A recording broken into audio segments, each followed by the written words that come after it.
evening. I'm Linda Hoffman, the chair of the Tompkins County Democratic Committee.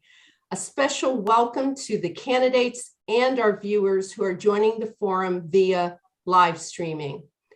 The forum this evening will be moderated by Fred Balfour. He is retired and volunteers on WFRI radio as a radio journalist. WFRI is a community radio serving Watkins Glen and Ithaca. We plan to have a very robust conversation tonight with our three candidates, and I'd like to turn the moderation over to Fred. Thank you, Linda, and let me add my welcome to the candidates and to our viewers. We'll get started simply by asking each of the candidates in alphabetic order to simply introduce themselves, given the full name and city and county of residence. Jamie Cheney. Jamie Cheney, Millerton, Dutchess County. Josh Riley. Josh, you're muted. Josh, of course I am. Josh Riley. I'm a native of Broome County and I live in Tompkins County. And Osun Zotique. Hello, my name is Osun Zotique. My pronouns are they, them, and theirs. I'm a longtime resident of Hudson, New York in Columbia County. Thanks, folks.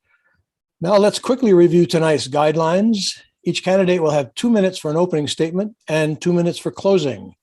I'll call on each of you in alphabetic order for opening and reverse alphabetic order for closing.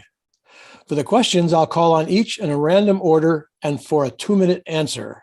Our host, Linda Hoffman, will give a hand signal with 15 seconds remaining. At 0 seconds, she will call stop, and after a few seconds, we will ask again nicely. Note that our superb technical support staff will enter each question into the Zoom chat box for the candidates and also into the YouTube comments. So you can, for the second or third person answering random order, you can quickly review that question. And lastly, we're planning to wrap up about 8:15. Now, let's get started with opening statements in alphabetic order. Jamie Cheney, an opening statement. Thank you. And thank you, Tompkins Dems, for finding a few minutes for us on this holiday Monday evening. And thank you to your leadership for a phenomenally well-organized meeting. The three of us were commenting. This is probably the best organized forum we've been on. So thank you. These are certainly pretty tough moments in our brand new 19th congressional district and in our nation as a whole. I don't need to tell anyone in this group about rising fuel costs or the existential dread as we think about climate change and our children's future on the planet, or the fear in your child's eyes as they describe their latest active shooter drill in school. You all know it because you've lived it. And as a working parent, a small business owner, and a mother of 3 boys, I've lived it too. I saw firsthand as a young mother the struggles that women had in the workplace. I didn't stay on the sidelines in that fray. I jumped in and I built a company around supporting working parents. This is very much how I operate. When I see existing structures that don't work, I identify solutions. I bring people together to build them. I jump in. I grew up in a family that was very much driven by this type of public service. My father, Jay Flaherty, was the deputy mayor of Philadelphia at a challenging time for the city immediately following the MOVE bombing. At our kitchen table, we talk about that doing everything possible for your community could be very hard and uncomfortable at times, but was very necessary. This is what has made me a fighter and someone who believes that no institution or tradition or law or policy is ever too big to change. So my promise to you today is this: I will fight tirelessly to protect a woman's right to choose, to protect our environment, to fight for meaningful gun reform, to fight for real access to healthcare, to make housing more affordable, and mostly to earn your vote come August. So thank you for having me this evening.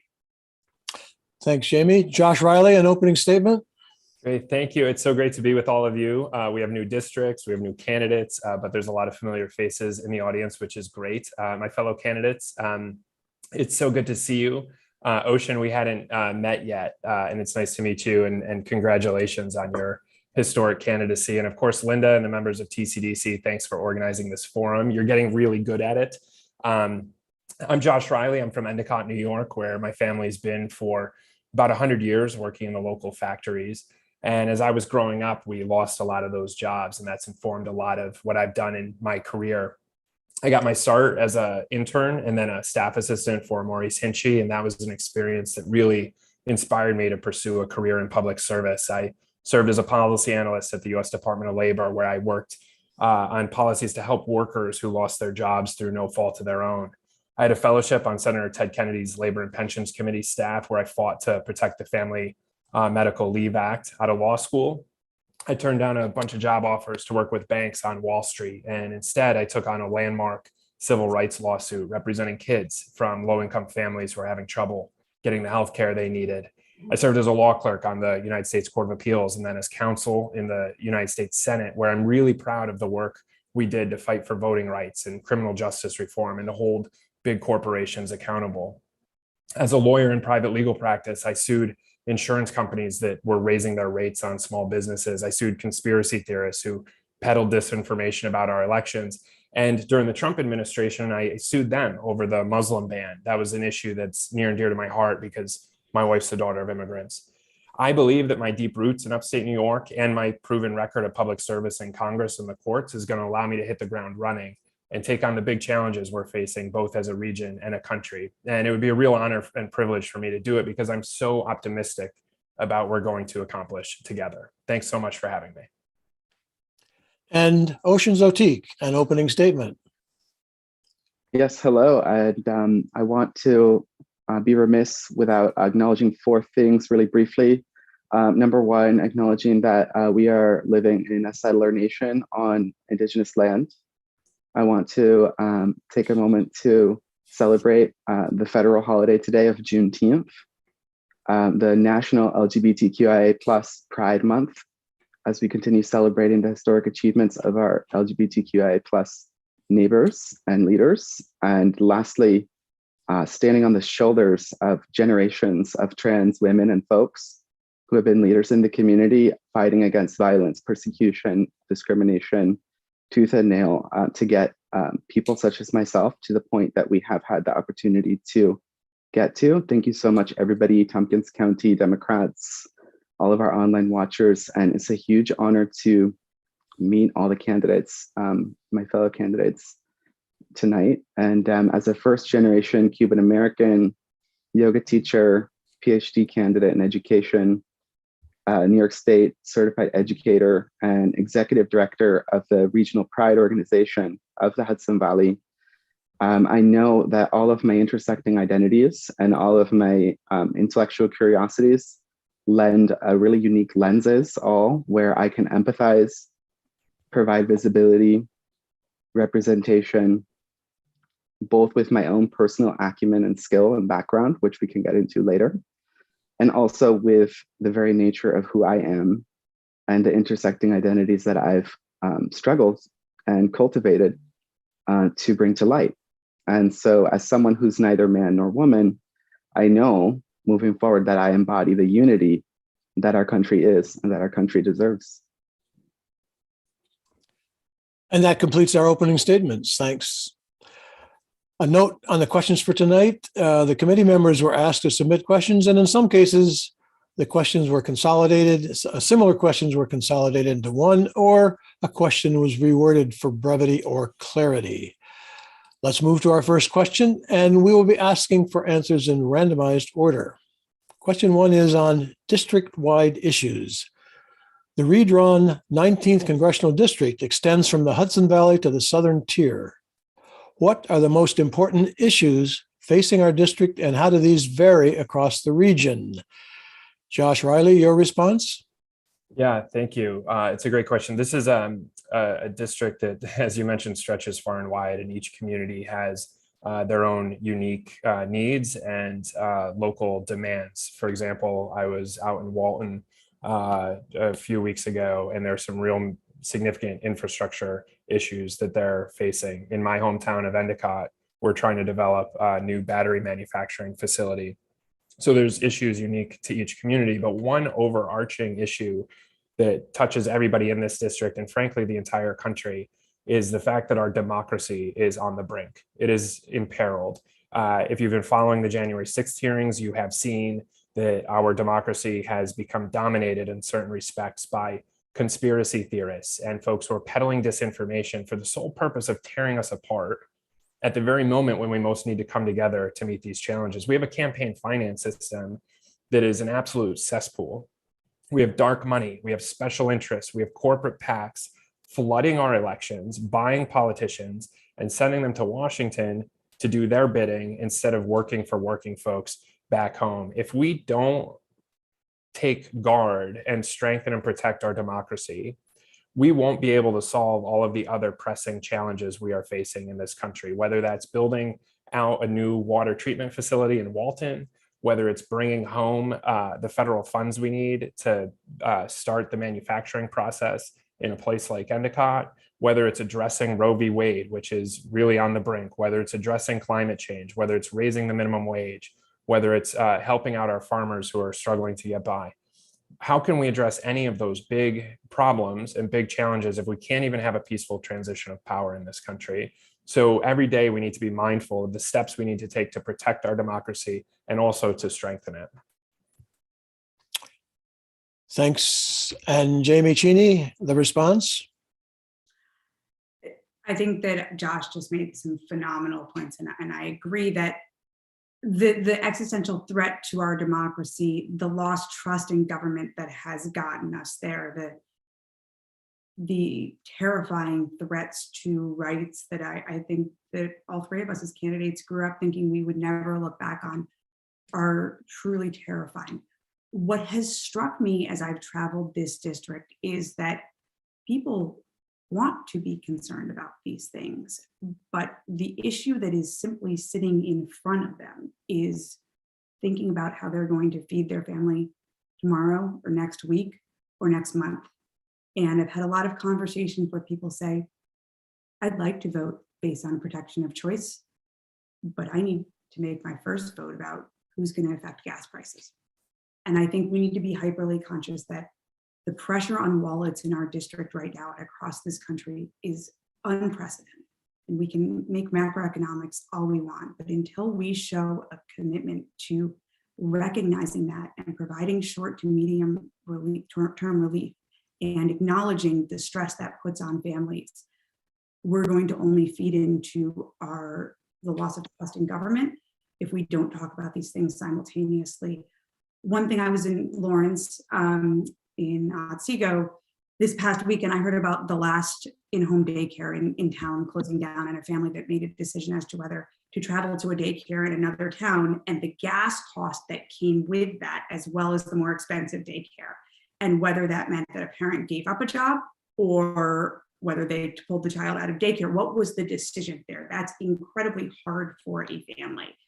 I've heard about costs of flood insurance, which are going up for families who can least afford it. Obviously, food costs are a huge concern. So I see the issues that are facing our nation in tandem with the issues that are facing people's wallets. Thanks, Jamie. And Osun Zotique, the response.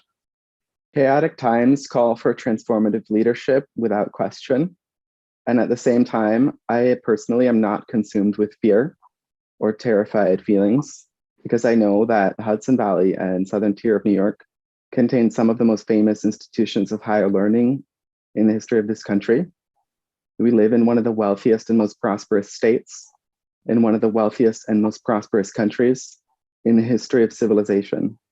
There's absolutely no reason that a hardworking family in this region should be without access to decent, affordable housing, functioning healthcare, and all of the existing benefits that are available to them under the current statute should be fully made available.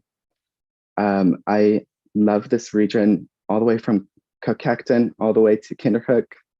I've traveled all around, and I've spoken with people who are crying in CVS parking lots because they're being upsold by their insurance companies for hospice care for their loved ones. It's just not acceptable to me that so much of this district is covered by the Rural Housing Development Act of 1949, and voters are eligible for zero-down mortgages and income-based rentals, and that we're not staffed enough to administer these programs, direct programs fully. I'm heartbroken that 38% of people without access to broadband internet might not be able to log on to healthcare.gov and take access of all of the existing benefits that are basic quality of life things that are fully afforded to them under, again, existing statute without even changing the law by a single word. There are some differences, but I think across this district far and wide, we have more in common than we have difference. Thanks, Osun. Now for question 2 on campaign strategy. What is your strategy for campaigning in this new district, bringing the different regions together and winning the general election? Jamie, your response? Absolutely, and it is a very good question in a new district that is larger than the state of Massachusetts. So campaign strategy, a few critical things. We, as of this morning, have moved some of our senior team members to Ithaca. We firmly believe you need to be based at either end of the district to be meaningfully present and be having the conversations to learn about what people are truly concerned about and how we can best help our communities on a regular basis. So our strategy is to have teams on both sides of the district so we can be as present as possible. In terms of winning the general election, unfortunately, this is now, I believe, our Republican plus 0.8 district. You cannot win this election on Democratic turnout. We must get crossover votes. We need to connect with people on their day-to-day issues, not only on the larger issues that we want them to care about. We need to connect with people in our rural towns, not just on the two blue ends of the district. We need a candidate who comes from those communities, who has worked in those communities, who has built businesses in those communities. We also need to make sure, and I know that every single one of us will do this, we need to present as stark of a contrast to our GOP opponent as possible. We need to make crystal clear his atrocious voting record on things like gay marriage and voting against unshackling women giving birth in prison. And we need to do that by presenting a candidate who can connect with women across both parties. And I've very much heard that women across both parties are terrified about choice in this moment, but terrified, unfortunately, and realistically behind the pressures that their families are feeling. So we need to make sure we present a candidate who truly can build that bipartisan coalition with credibility in the very red middle of this district and who presents a stark contrast to Mark Lehner. Thanks, Jamie. Osun, the response to campaign strategy. Well, one definite benefit of living on the eastern side of the Hudson River is that I'm only about 45 minutes from the state capitol in Albany. And this connection with the state capitol is one opportunity where we have the ability to stay connected with the leadership structure at that level, and also to continue working to see where New York State is providing leadership in gun safety, the SAFE Act, in the Gender Recognition Act, and taking the opportunity to bring that down to Washington to really push for progress at a national level. And as we turn westward towards reaching out to these wonderful communities that we have the opportunity to also represent, I think that what we can do is continue leveraging the power of the internet, much as it was 100 years ago with rural electrification. We do have the ability to reach people in their homes, and as we're doing now on Zoom, in new and ever-changing ways. So apart from being together in person with voters and meeting them, we can really leverage technology. And again, by showing the voters and the communities who we are, showing them that we're not like the way of the past, and showing that what it means to be a leader rather than a politician. There's absolutely no reason that a leader with a progressive platform could not photo negative do the reverse of what Trump accomplished in 2016. And so I think that providing inspiring leadership from unexpected places would help motivate unlikely voters, second homeowners from New York City, and people who have not even registered to vote, such as many of the people who I've been speaking with in the community are not even registered voters, and they're registering in droves. So I think that's what needs to happen to embody and showcase that change. Thanks, Ocean. And Josh, your response to question 2 on campaign strategy. Thanks. I think you win political campaigns the same way you represent folks and hold office. And the number one thing you can do, the number one job, the most important thing, the most important determinant of your success in the office and in the campaign is, are you showing up and are you listening, particularly to folks who are inclined to disagree with you, particularly in this environment. And so we've been in all 11 counties, most of them multiple times, showing up in the community, listening to folks, understanding their concerns, taking that homework home, figuring out how we can get Washington to work for working folks in this district, and having those conversations, including with, and probably most importantly, with people who are inclined to disagree with us. I think Jamie's right that we need to draw some contrast with Mark Molinaro, and I'm able to draw some contrasts with him that I think are incredibly significant. Number one, I was born in this district, I was raised in this district, and I live in this district. Mark Molinaro can't say any of those things. He can't. So that's a contrast between him and me. Mark Molinaro is swimming in special interest money and corporate PAC money. I have never taken a penny of corporate PAC money, and I never will. That's a really significant contrast between Mark Molinaro and me. And it's a contrast that I draw as a matter of principle, not a matter of political convenience. I have a bipartisan record of bringing Democrats and Republicans together to get things done. You know, I worked in Washington at a time when it was incredibly divided. And even in that environment, I was able to bring together very conservative Republicans with very progressive Democrats to get deals done and get laws passed. And it's a lesson for me that we have more in common than what divides us. And it's exactly the type of record I think we're going to need to demonstrate to win in November. I'll yield back the rest of my time as I see it's almost expired. Thanks, Josh. And now on to question 3 on racial justice. What have you already done and will you do to include the perspectives of people of diversity or BIPOC in your decision-making processes and your work as a legislator? Osun Zotique, the response? I think that one of the first, there's so many ways to include the BIPOC experience and the incredibly important work of racial justice, which is far from over in our community and in this country. So it's so important to take this particular issue with enormous respect and enormous seriousness. Apart from embodying that diversity in every single cell of my body, one thing that I can also do is my entire team of staffers is comprised of LGBTQIA+ individuals of various ethnic backgrounds. And so basically recruiting and attracting diverse teams of people working with us, and furthermore, working to get BIPOC leadership also elected is something that we can continue to do as a community, as a party, and really prioritizing that work of listening.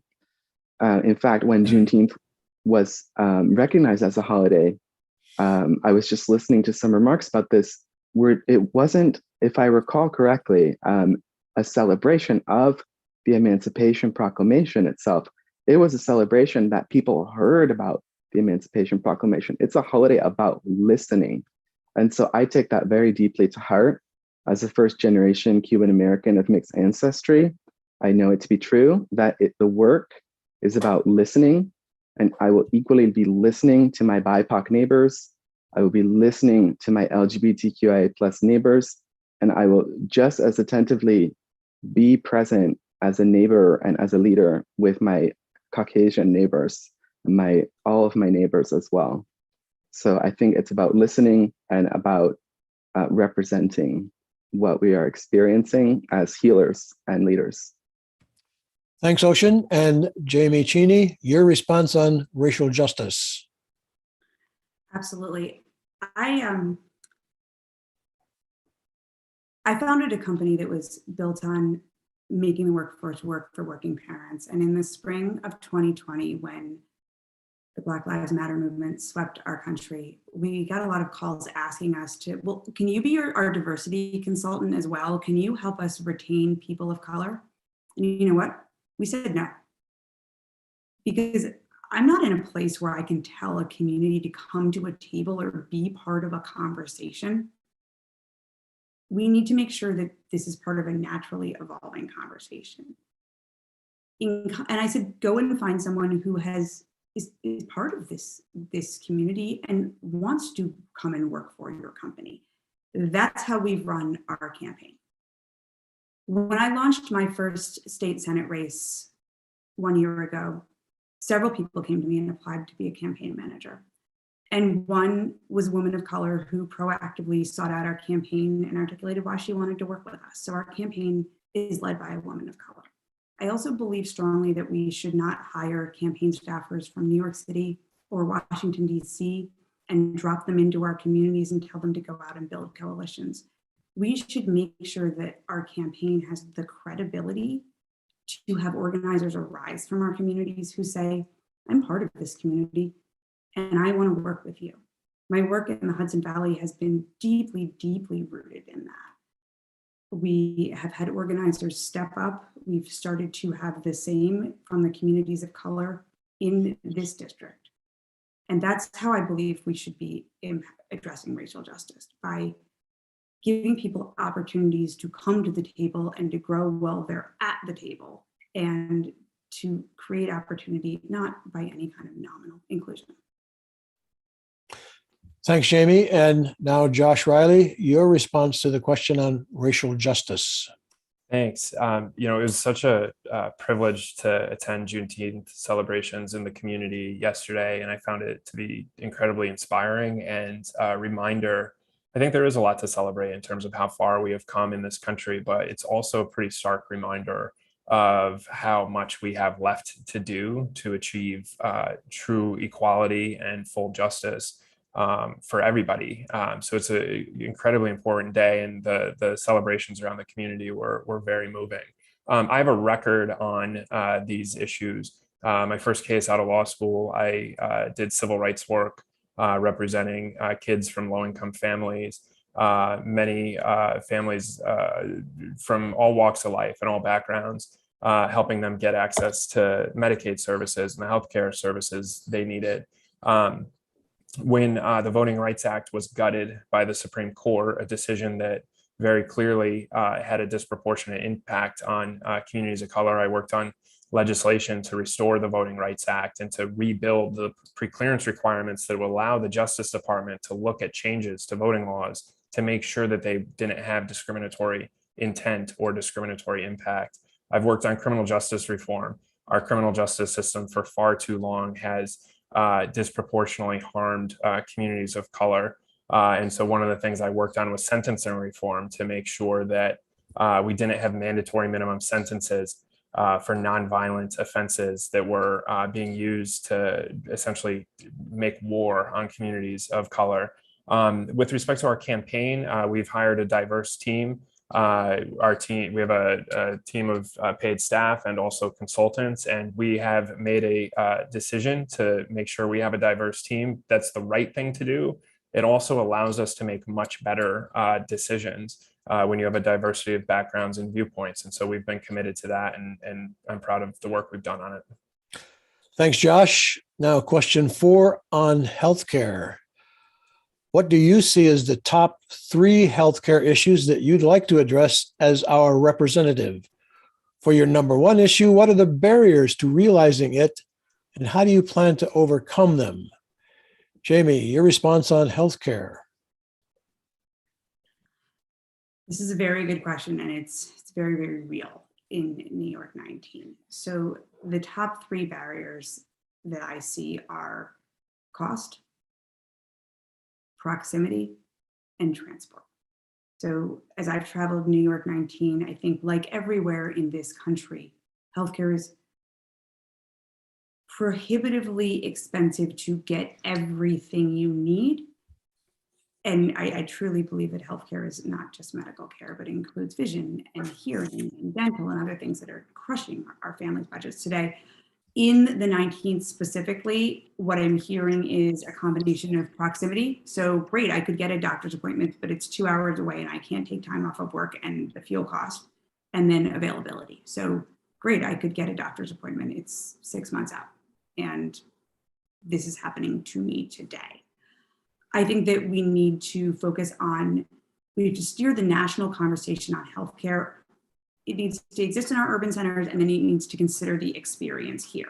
So in our urban centers, I think we're hearing some really good policy ideas, and I agree with them. I think that it's a priority to bring the Medicare cutoff age down to age 60. I think it's a priority to give Medicare the ability to negotiate over prescription drug prices and to funnel those savings right into that vision and hearing and dental coverage that I mentioned. However, that's not enough in New York 19, because if the services are available, but they're 2 hours away, and we have families who count on working 2, sometimes 3 shifts a day to make ends meet, what are we doing to make real change that they're going to feel next week?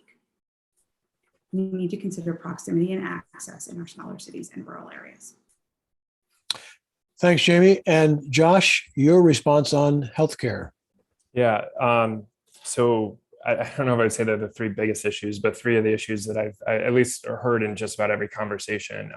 Number 1, access to healthcare in rural communities. Number 2, the mental health crisis that we're facing in this country, particularly after COVID. And number 3, Roe v. Wade and women's health and protecting women's reproductive rights. With respect to rural health issues, there are some very specific things that we need to be looking at in the next Congress, the 118th Congress.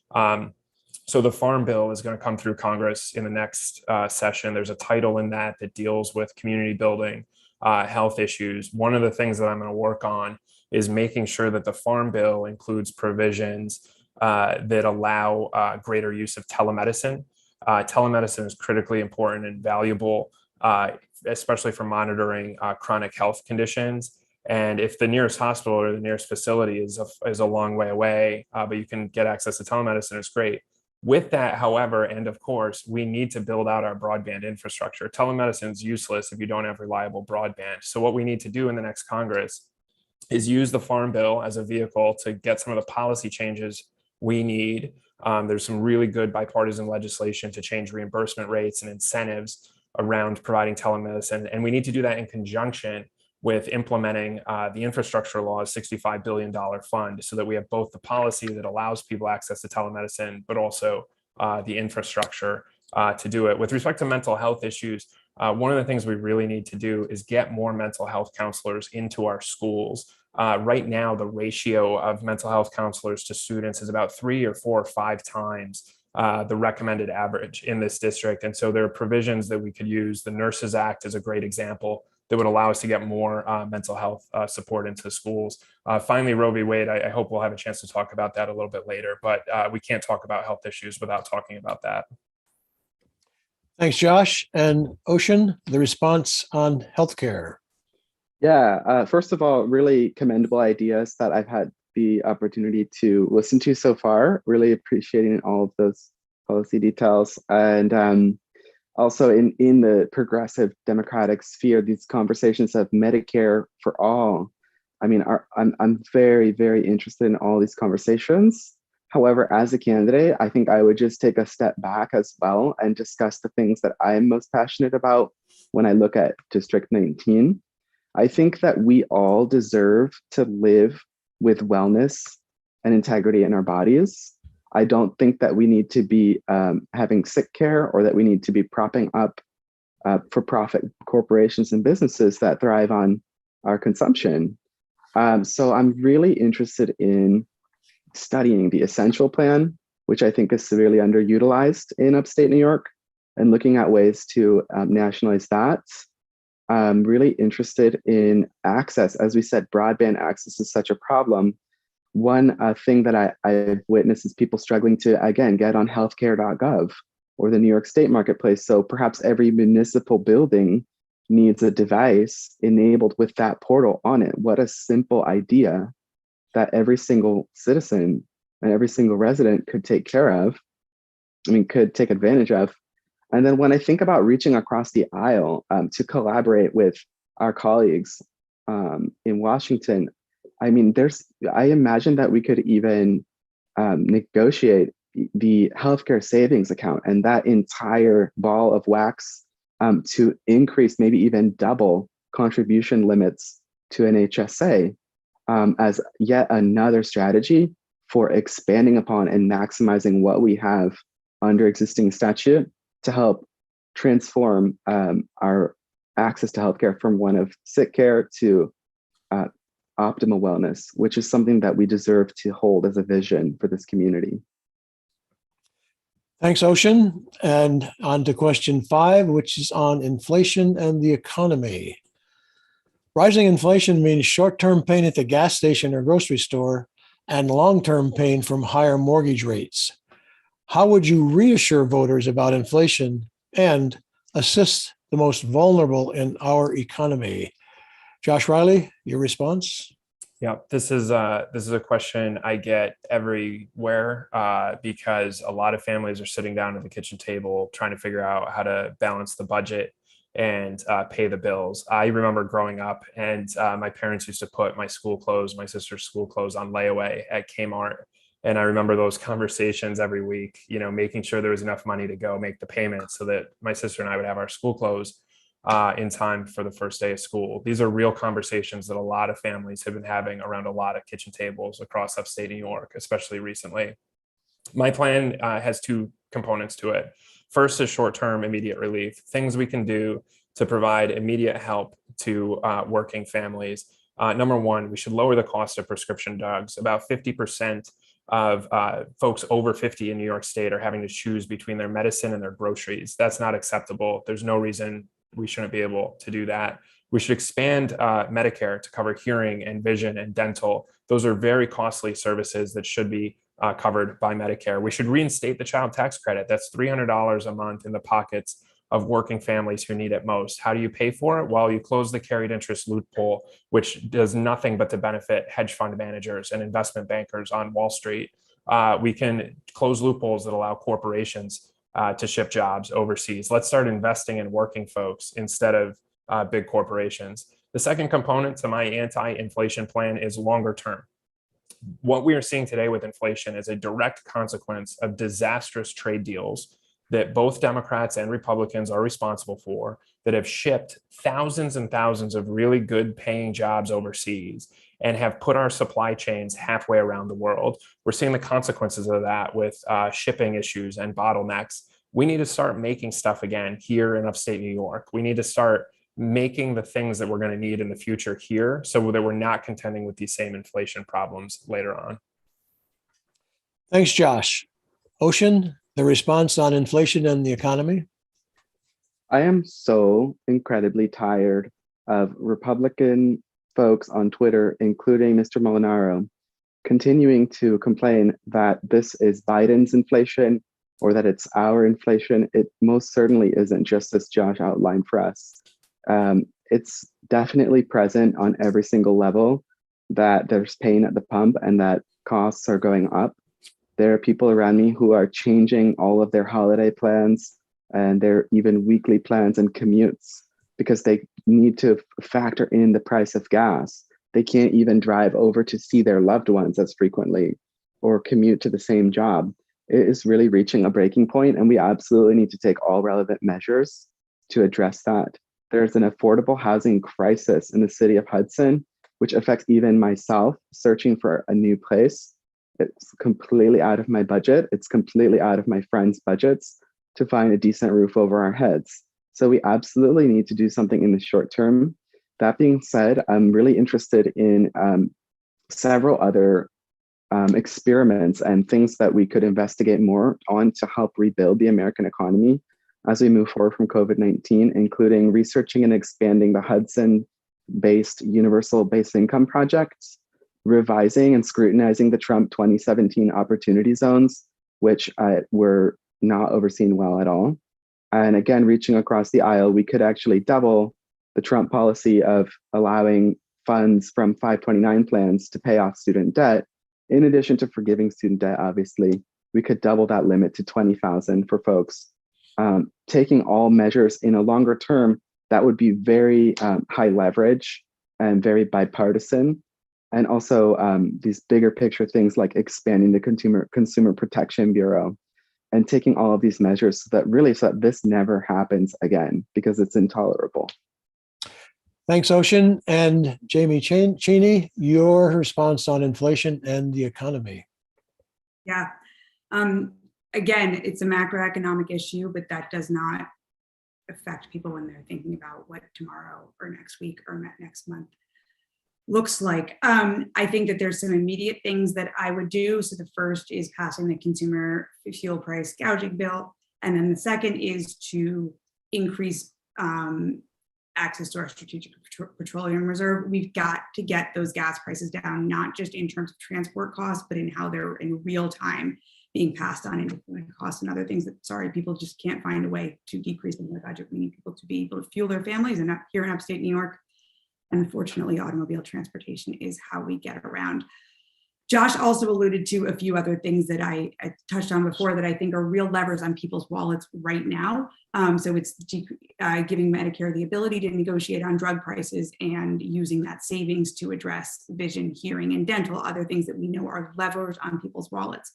And he also touched on the care tax credit. I feel very strongly it's something you'll across every policy topic that I touch on.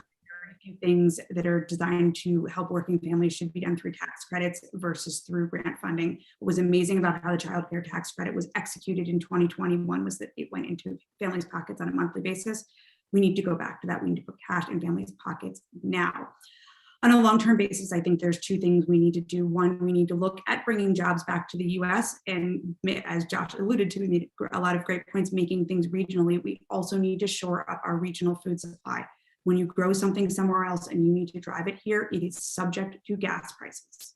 We have an amazing potential for a food supply across New York State, but we need to think about everything from our slaughterhouse availability, which is very real in terms of affecting the price of meat, to how we're getting things to those markets and how we're supporting our smaller farmers. Thanks, Jamie. Now we move on to question 6, which is on crime. What do you believe are the top criminal justice issues facing our district, and how will you contribute to solving them? Osun, the response? Yes, so I actually, unfortunately, was part of a crime recently while I was campaigning. Somebody was very upset, and they yelled at me. They told me I needed to stop what I was doing, and they really screamed and then drove off and got arrested, it turns out, for a attempted murder in Hudson, New York. And as unfortunate as that is, I think that it's with great care that we need to continue addressing the mental health aspect of the criminal justice system, as well as restorative justice. What does it look like for a human being to go through the correctional process and then to exit from being on the inside, as it's called, and reintegrating into the outer world? And I think that there is such disregard for the basic human subjectivity and dignity, honestly, of our inmates. When you look at policies, as Jamie alluded, regarding the restraint policies, and when you look at these other issues of this really aggressive policing, there's so much work and so much opportunity to train our penal and law enforcement professionals how to execute their duty with greater compassion, sensitivity, involvement in the community. I've been through so many towns around the Hudson Valley and west of here where our local service members are appreciated and revered, and there's so much respect, but we really need to just completely redesign the process of how people who make illegal choices are treated, and how can we restore order and balance and restore integrity back in the community. Thanks, Osun. And Josh, your response on question 6 on crime. Thank you. I come at this sort of personally. My mother just retired as a probation officer in Tioga County, where she served that community for years. My cousin is a corrections officer in Broome County. Our folks in law enforcement put their lives on the line every day to serve and protect our community, and we owe them a huge debt of gratitude for that. One of the biggest challenges is Osun was right when they said that the mental health issue and the intersection between the mental health system and the criminal justice system is a huge challenge that we need to address. So when I was working as counsel on the Senate Judiciary Committee, I was hearing both from law enforcement officials and also advocates in the community that because our mental health system is so badly underfunded, a lot of folks in crisis end up not getting the care that they need, not getting the services they need. And then their first encounter with anybody is with law enforcement because of a 911 call. That's really bad for folks in crisis. The National Alliance on Mental Illness says folks in crisis deserve help, not handcuffs. And I believe that is really, really true. But the system as we have designed it doesn't operate that way. So when people in mental health crisis are interacting with the criminal justice system, it's bad for folks in crisis. It's bad for law enforcement officials who have to do those responses. And it's really bad for the taxpayer because one of the least efficient things you can do is take somebody who's having a crisis and lock them up when what they really need is help. And so one of the things I worked on when I was in the Senate that I'm really proud of is a bill called the Justice and Mental Health Collaboration Act. It's actually up for reauthorization next year. What we did was we brought very conservative Republicans together with very progressive Democrats, and we stood up a new program and a funding stream that created mental health services that were run in conjunction with the criminal justice system, so that if somebody came into the criminal justice system with an unmet mental health need, there'd be a bed or a facility or service for them. We need to reauthorize that and have more of it. Thanks, Josh. And Jamie, your response on crime. I have to say the fact that all three of us are going to focus significantly on mental health in this question tells you where the crisis is in this country. So I'm going to layer on, I think, mental health, but I also think we need to look at mental health from the bottom up, if you will. I have three sons. My youngest is 8, and since I launched my congressional race, I've driven him to school one day. And on the way to school, it was the day after Texas, he said to me, "Mommy, if the shooter comes to my classroom, should I hide in the bathroom or should I try to climb out the window?" What we are doing to the mental health of our children does not allow them to grow up to be healthy adults. So not only do we need to be proactive on mental health when people are interacting with the criminal justice system, but we need to be thinking about the holistic mental health picture that starts with our children's experiences in school that involves conversations about guns. So this means hard gun legislation now, everywhere from, and I know the three of us agree on this, a ban on assault weapons, background checks, but also, looking hard at things like ghost guns and things that are affecting some of our inner cities. The other place that I think it's important to touch on here is the resources that we're giving to mental health within the system. I'm going to share this with all of you here. And as we all know, I live right on the edge of Dutchess County and back up into Columbia County. So I live in Mark Molinaro's territory, and our police chief has been asking him for 3 funded social workers to arrive on calls alongside his officers for 2 years, and Mark has been delaying the request. So we need to get involved on a federal and a state level and every other level to let people like Mark Molinaro, who think it's fun to play a political game on something like this, and tell them it's not okay. Because these are our children and these are our communities, and this is not okay. Thanks, Jamie. Now we move on to question 7 on political polarization. Political polarization in America is very high, and the list of issues is long. Abortion, guns, transgender rights, COVID measures, all that. Choose a polarizing issue and, giving some examples, talk about how you would navigate the divisions you will face among your constituents and your colleagues in Washington. Josh Riley, your response on political polarization. Yeah, you're not going to like this, and this might be the lawyer in me, but I'm just going to dispute the premise of the question. I think the question actually gets it wrong in the sense that you're asking us to focus on the most polarizing things and talk about that. What I want to do when I go to Washington and what I want to talk about is all of the places where there's actually areas of agreement between folks, because we are right now just being torn apart at the seams by extremists and debates around some of the most polarizing issues. And on those, look, we need to stand up and fight really hard for our principles. So when it comes to something like Roe v. Wade and protecting a woman's right to choose, there's not a compromise to be had on that. That is a fight we are going to fight. When it comes to things like protecting our kids in schools, there's not a compromise to be had on that. We're going to fight that fight. But it's also simultaneously true that there are so many problems and so many challenges this country is facing where there's a lot of room for bipartisan agreement and there's a whole lot of common ground. One example that I like to talk about from my time working in the US Senate was a situation where advocates who ran battered women's shelters were coming to my office and saying, look, we're getting a lot of folks who are survivors of domestic violence coming into the shelters. And what was happening is survivors were calling to enforce temporary restraining orders. The police would come. And then the next day, the landlord would say, look, I can't have the sirens and the disturbances. You have to go. What I just told you, that is not a partisan issue. That's not a polarizing issue. That's not a Democratic issue or a Republican issue. It's an issue about protecting folks who are vulnerable and in need. And so even at a time when Congress was hopelessly divided and everybody was focused on the big blow up issues, we were able to bring Democrats and Republicans together to write a law that basically said if you're a housing system and you're getting federal money, you cannot evict somebody just because they're a survivor of domestic violence. And we brought Democrats and Republicans together to do that and get that signed into law. And so I think we need to focus a lot on the areas where we have common ground and start working together on those. Thanks, Josh. And next, Jamie Cheney on question 7, political polarization.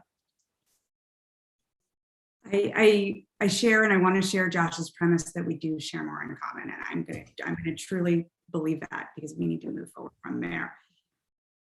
For my sample issue, let's take a route. I'm a 4-H mom, and I have a network of 4-H moms across the state. For those who don't know, this is Youth Livestock Showing World, and I do feel it gives me a real-time focus group because I will tell you that very few of them are on Democratic county committee calls anywhere in this state tonight among my fellow 4-H moms. And I was with the 4-H moms the week after the Roe, the leak came out. And I said to them, as we're standing on the sidelines of a livestock show, like, guys, like, don't you care about this? Doesn't it upset you? What they all said is actually, I believe everyone should have a right to choose. But it's kind of like number 11 or 12 on my list of things I feel really strongly about right now. And this is where I think we as Democrats have progress to make. We can't tell people it needs to be number 1 and tell them to brush the other issues under the rug. And so then, of course, I said, what are the other issues? And the ones that popped up in various combinations were these. The wall that I keep talking about. If people can't figure out how they're going to feed their family tomorrow and next week, they feel like it's a luxury to think about choice. So we need to have a hard conversation about the fact that fuel prices are high, that milk prices are going up, that it costs money to drive the 2 hours to the doctor.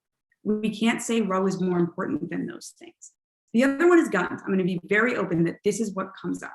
We haven't gotten gun legislation through because the NRA is awful. We can have a whole Zoom on that later, but also because we've pushed gun owners away from the table. I am very open that I'm a gun owner. We have a gun on our farm. We put a single bullet in it. We use it when a calf is born deformed or a predator is in the barn. We need to, in the same breath, say, we're going to protect the fact that you may be in a situation where a gun is a part of your culture or something you use as a tool. We ban assault weapons. In vilifying everyone and pushing them away from the table, we've not been able to have a conversation. Thanks, Jamie. And Osun, the response on question 7, political polarization. Yeah. So when I reached out to Marcus Molinaro to schedule a bowling match with him, one of the things we got to talk about was how unfortunate it is that there's such a polarity and polarization between this identity of being a Democrat or being a Republican. And I won't speak for somebody who's not here, so I'll continue to speak from my own point of view now. But for me, as a certified neurolinguistic programming coach, I know that mindsets are extremely powerful, and that by framing various difficult topics in different ways, I found a lot of traction. For instance, speaking with my neighbors that are Republican women about negative rights versus positive rights. They are not comfortable thinking about abortions happening. However, in my platform, and I'm obviously wearing my Ruth Bader Ginsburg dissent collar every day until reproductive justice is the settled law of this land, by the way, I noticed that I got a lot further when I talked in terms of there's no way that the government has a role telling us what to do with our uteruses. That focus got me a lot further than saying we need to protect abortion. I don't think there's any question in this room what needs to happen. But I found that shifting our mindset and beginning to use language in different ways while staying obviously focused on our mindset or on our values can go a long way. And there's proof. When marriage equality became a settled law in the city of New York and the state of New York, Republicans supported that, including Mayor Bloomberg and others, because it was a negative right. The government had no business telling me the gender of my spouse. There was no need to endorse same-sex union or opposite-sex union. The government had no business in that zone. Thanks, Osun. We move on to question 8 on environment. Many voters view climate change as an existential threat. Our new, largely rural district includes over 1 million acres of farmland. Farming is dependent on fossil fuels that contribute to this problem. Given that dependence, how do we make a meaningful shift to renewable energy resources? Jamie, your response on the environment. So this is an incredibly personal answer. I run one of those farms that uses an awful lot of fossil fuels. And we do run it. We use all regenerative farming practices. We were very proud of the fact that everything was highly local, that our cows traveled 5 minutes down the road to a processing facility and then 5 minutes to market. To us, that was a way to keep our impact small and feed our local community. And then the USDA came down with regulations that handled big processing facilities out west the same way the family-owned processing facility that was the only one left in the Hudson Valley down the street from us. They had the same level of regulation. And the processing facility closed. And all of a sudden, we are personally driving those animals 3 hours up into the Catskills. And when I make the up point, because it uses a lot more fuel. So first of all, things like regulation, we need to think about where they're appropriate. These specific USDA regulations don't have the impact because they had to do with germs shared on a kill floor. I'm sorry to use these hard words. They're not appropriate. They put a family business out of business. And then after that, they put a number of family farms out of businesses because not everyone has the capital to spend the money on diesel fuel to go 3 hours up into the Catskills with 10,000 pounds of animal behind them. It's these decisions that have put our farmers, again, in a feeling in a vilified place as they desperately try to be part of our local food supply. Truly, truly local food supply is the lowest impact possible. There is the use of diesel fuels in our farm equipment. I think that every farmer in New York State would love to buy an electric tractor. And every farmer in New York State is just thrilled when we're offered a tax credit to do that. However, most of our family farms are fully tax abated. This shows that that legislation is not written with a farmer at the table who understands that any meaningful climate regulations that are put on our farms need to be done with grant funding and not tax abatements for a sector that is no longer in our smaller family farms taxed at all. This regulation and this legislation is written for large agricultural interests, and that's not what we have in this district. Thanks, Jamie. And Osun, the response on environment?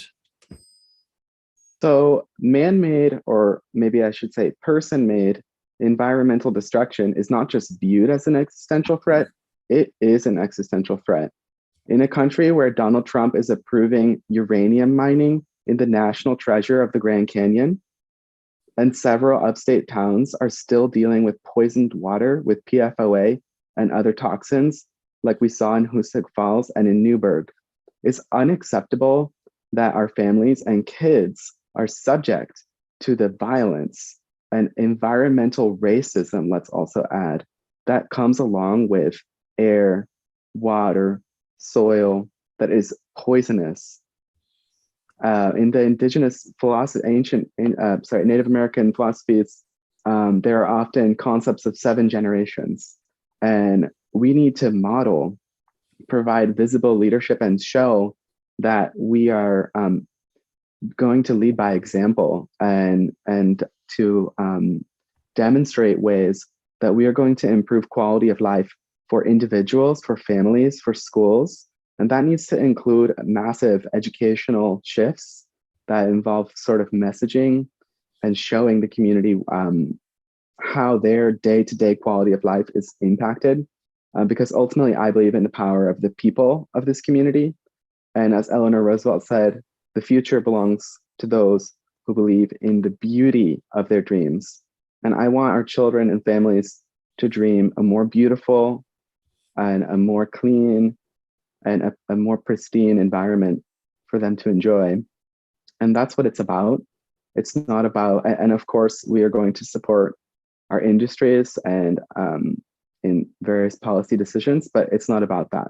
The framework is Main Street. It's not K Street. Thanks, Osun. And Josh, your response on question 8 on environment. Thank you. So I'm going to agree fully with the premise of this one. Climate change is a huge threat. It's an existential threat. As the father of a 2-year-old, it's something I think about pretty much every day. So there's 3 points I want to make. Number one, we cannot talk about the environment and climate without talking about jobs. And this is one of the things that I am so excited about. And it's one of the big things, frankly, that got me to run for Congress. We're at a precipice, we're at an inflection point here in upstate New York, where we have so many amazing and exciting opportunities to create the jobs of the future in upstate New York addressing climate change. And what it's going to take is the entrepreneurial and innovative spirit of folks on the ground here, the brilliance and the research and development out of the SUNY system, and a really good mix of federal policies and investment strategies. So one very specific example we've seen out of the SUNY system, some cutting edge, state-of-the-art clean energy storage technologies. With a little bit of a push and a nudge and some help from Congress, we can commercialize that and start making those products here. It's about 8,000 to 10,000 really good jobs. There's a provision, I think it's section 4027 in the infrastructure bill that allocated $3.1 billion for exactly that type of activity. We should be doing that here in upstate New York. And I'm so excited about getting to Washington and doing that work. Number two, there's a huge Supreme Court decision that's about to come down either this week or next week. It's called West Virginia versus EPA. It's a challenge that was brought by Republican attorneys general, basically to gut the EPA's authority to regulate really anything in the environment. So in Congress, one of the things we're going to need to do is rewrite parts of the Administrative Procedures Act and the National Environmental Statutes if that's struck down. The last piece of this, there's a ton of stuff to talk about around the Farm Bill, policies that we could add there, anything from more support for our land grant universities to higher reimbursements for cover crops, tons of environmental opportunities there as well. Thanks, Josh. And now, question 9, which is the last question before closing statements. This is a question on personal reflection. If you could seek counsel from any BIPOC or LGBTQ political figure in history, past or present, who would you pick and why, and what would you ask them? Osun Zotique, the response. Well, it's a really fantastic question. And I would say that I would have to consult with Marsha P. Johnson and Sylvia Rivera, because 53 years ago, almost to the day, they led the Stonewall Uprising. And I would ask them, how did they learn to become so fearless in the face of great peril? Because that is the level of courage that it takes to run a campaign in public for federal office as an openly transgender person, even in 2022. And that is what it's going to take to provide the leadership that we need in Washington. It's what we're going to need in order to shift the discourse and the consciousness of the United States Congress as one of the most, if not the most unpopular bodies in terms of approval rating. And I know that Marsha and Sylvia are up there watching. And so I hope that they're sending us positive vibes. But yes, I think that I reach back to them. And as I said before, really embodying who they were and the deep wells of personal tribulation that they overcame and public self-acceptance that they modeled in their very way of being, the way that they chose to dress, the way they chose to interact. They practically invited violence and to be enacted on them, and they were completely nonviolent. And they smiled and they danced and they expressed joy and they brought the community together. And to me, that is what being queer is all about. Thanks, Osun. Jamie Cheney, your response on personal reflection. So I would say Tammy Duckworth. I think that she has truly been a champion for working families, for civil rights, for environmental justice, and then particularly for our veterans and military families. And I bring up the senator because as the daughter of a veteran, I think I've always thought that her work on veterans and military families has been incredible. But I also bring it up in this context because it's truly been bipartisan. And bringing people with different views, bringing people at New York 19 to win this district, we will need to bring people together from different parties. Senator Duckworth has done that. She has found common ground to do better things for our working families, for our environment, for our veterans. And I think she's an incredible example of that. And I learned from her from a distance, and I would love the opportunity to sit with her and have that moment of personal reflection and guidance. Thanks, Jamie. And Josh Riley, your response on personal reflection. Yeah. Mine would definitely be Thurgood Marshall. To think about the career that he had at the time that he had it, when he was not just facing the challenges he was facing as a person of color in the legal profession in and of its own right, is remarkable. But then the fact that he also argued Brown v. Board at a time when it was not a given that separate but equal would be taken down. I would love to sit with him for some time and understand how he not only achieved what he achieved in his own right, but also achieved so much more for society. I mean, we are a much different and much better country because of his advocacy and because of his vision. And he was one of the most brilliant legal minds of our nation's history and one of the most brilliant strategists of his day. I remember in law school learning some of the stories around some of the legal strategies that went into that trial in the first instance, and being able to sit with him and have a conversation around how did you make the decisions you made there, I think would be, for me, just absolutely fascinating. The other person, I know maybe we only get one, but if I could pick a second, one of the benefits of redistricting and being in 3 different districts over the course of the last 9 months is that I've been able to go to 20 counties across upstate New York. One of my favorite things that I've done in this campaign was during Black History Month, going up to Auburn and seeing Harriet Tubman's house. And so the courage and the bravery and the conviction that she demonstrated and the leadership she demonstrated is something that's truly inspirational. And so if I could sit with her, I would love to do that too. Thanks, Josh. We've reached the end of our questions, and we now move to closing statements. I will call on each of the candidates in reverse alphabetic order for a 2-minute statement. Osun Zotique, a closing statement. Yeah, I want to thank everyone for taking the time to have this important conversation. I think that every single one of us who's listening to these words right now is doing an act of public service. You're doing it by caring. You're doing it in your time, in your talent. This campaign has been one of the hardest things I've ever done. And it's also been one of the most rewarding and cathartic. And so Josh and Jamie, I really admire both of you and appreciate the opportunity to run against you.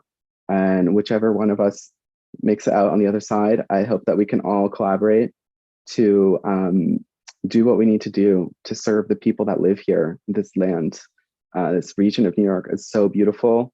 It's the home of the Hudson River Valley School, some of the most innovative businesses, period. Also LGBTQIA+ owned businesses to ever grace this country. It's a fantastic piece of planet Earth. And I'm just so excited that we have between the three of us, such fantastic leadership opportunity to help inspire the people of upstate New York to dream a higher dream for the possibility as a home to some of the greatest universities and places of higher learning, incredible ecological beauty. I think we can actually lead nationally if we really, really do continue on the trajectory that we're talking about shifting towards now. In seafaring, a change in 1 degree of navigation can bring you to a whole different continent. And so imagine what a change of 3 degrees or 5 degrees could do for a region after a few decades even.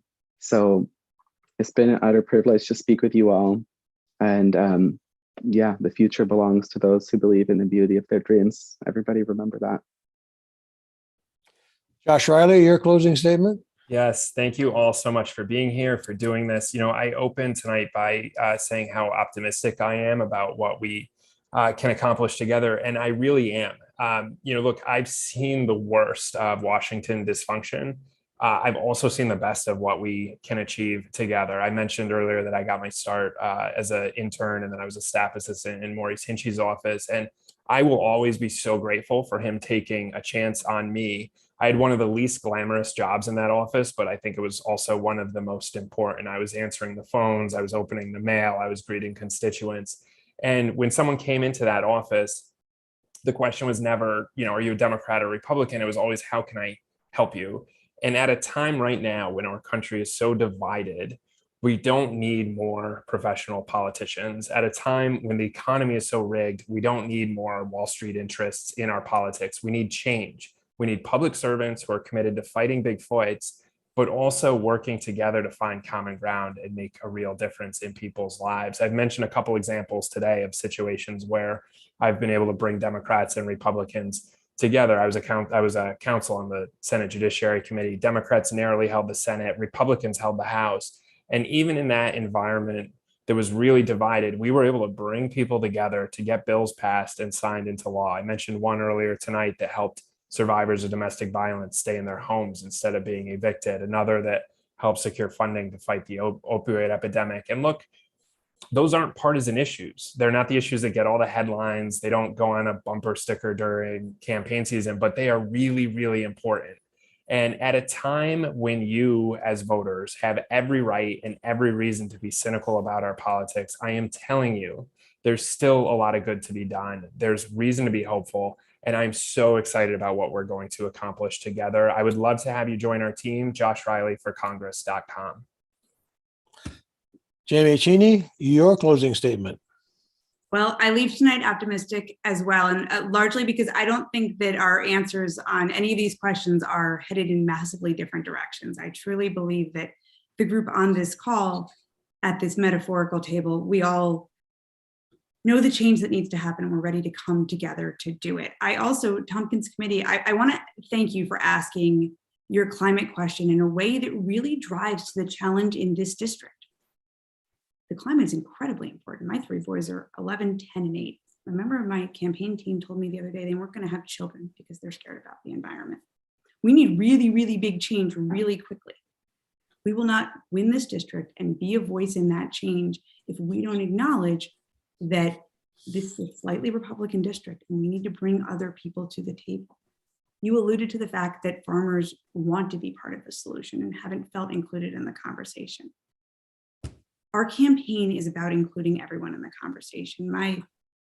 My career history has been about creating tables and pulling together people who can build solutions together. We can build a coalition to hold this district and drive the really, really big change that we all know we need on so many fronts. We structured our campaign to make sure we're doing that from this point. I've always believed that you also don't, a good representative never says, I believe in this, this, and this. If you agree, vote for me. A good representative takes time to sit and listen and make sure that they can advocate for what the community believes. In the spirit of doing that, as I mentioned, we've spread our campaign team across NY-19 to be on the ground and sitting and listening to make sure that we can hear from this very, very purple district, those areas where we're more alike than different, and those areas where we're ready to come together and challenge difficult things like how to tackle climate as an agricultural community. I know that someone from my team is going to drop contact information in the chat. We are so happy. We drink a lot of coffee, and we're happy to sit anywhere in the district and drink that cup of coffee with you. So please reach out. We'd love to sit with each of you in person in a small group. Conversation is the heart of our campaign, and learning is as well. So thank you so much for your time tonight. And thanks to all for a lively discussion tonight, and good campaign karma to each between now and August 23rd. In wrapping up, the Issues Committee of the Tompkins County Democratic Committee will be soliciting suggestions for future programming. We go back now to Linda Hoffman for important information where you and your friends can view tonight's program. Linda, back to you. Thank you. Thank you, all of you. I'd like to put a special thank you to the candidates. This was a robust conversation. I hope these can continue as you're all on that road and traveling through the 19th Congressional District. A shout out to our Ted Crane for the superb technology support and Mike Pitzrick as the timer. I also want to note at this point in time, I, in error, looked at the radio station letters, and they are to be corrected to WRFI, which will make Fred very happy. Thank you, Fred. The TCDC, as we're called, continues to be committed to offering a fair opportunity for all Democratic candidates to be heard. This is the fourth forum in the series in 2022. Tonight's forum, you can go by browsing over to the Tompkins County Democratic Committee website. If you type in T as in Thomas, C as in Charles, Democrats.org, on our homepage, you will simply look for the YouTube bright red symbol and you click on that symbol. And while there, you can subscribe to our YouTube channel. But again, it is T as in Thomas, C as in Charles, Democrats.org. And again, it's very simple. Just click on the YouTube's bright red symbol. Tonight, I hope our viewers have enjoyed this conversation. We'd like to thank them for joining us this evening, and we are wishing everyone a good night. That was good, Fred. Thanks for doing the mic.